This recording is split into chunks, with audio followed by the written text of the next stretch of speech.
પ્રકાશના તહેવાર દિવાળીમાં જેમ ફટાકડાની સાથે મીઠાઈની ખરીદી કરવામાં આવે છે તેવી જ રીતે રંગોના તહેવાર હોળી પર રંગોની સાથે ખજૂર અને મકાઈની ધાણીની ખરીદી કરવામાં આવે છે।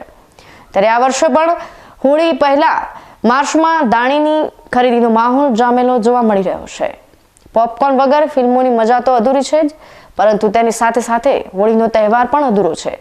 જી હા, એ જ પોપકોર્ન છે કે જે મકાઈથી બને છે અને તેને ગુજરાતી ભાષામાં ધાણી તરીકે ઓળખવામાં આવે છે।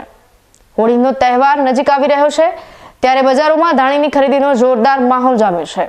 હોળીના તહેવારમાં જ્યારે હોળીને પ્રગટાવવામાં આવે છે ત્યારે હોળીની આગમાં ધાણીને પૂંખવામાં આવે છે અને તેની પૂજા કરવામાં આવે છે અને તેના લીધે અત્યારે બજારોમાં ધાણીની ખરીદી કરવા માટે લોકોની ભીડ જામી રહી છે। બજારોમાં અત્યારે મોટી અને નાની એમ બે પ્રકારની ધાણી જોવા મળી રહી છે। સિંગ ચણાનો વેપાર કરતા વેપારીઓના ત્યાં અત્યારે ધાણીની ખરીદી કરવાનો માહોલ જામેલો જોવા મળી રહ્યો છે।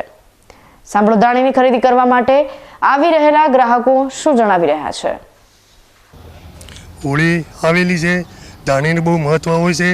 હું ધાણી લેવા આવ્યો, હોળીના દિવસે ધાણી પૂછતા હોય લોકો ને હું ધાણી લેવા આવેલો છું।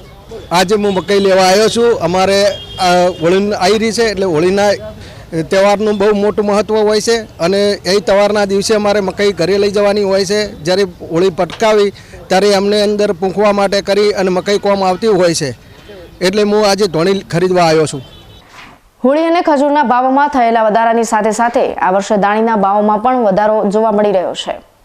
ગત વર્ષની તુલનામાં આ વર્ષે ધાણીના ભાવોમાં વધારો જોવા મળી રહ્યો છે। આ વર્ષે ધાણી 250 રૂપિયા પ્રતિ કિલોના ભાવે વેચાઈ રહી હોવા છતાં ગ્રાહકો હોળીના તહેવારને લઈ ધાણીની ખરીદી કરવામાં જોર ઉત્સાહ દર્શાવી રહ્યા છે।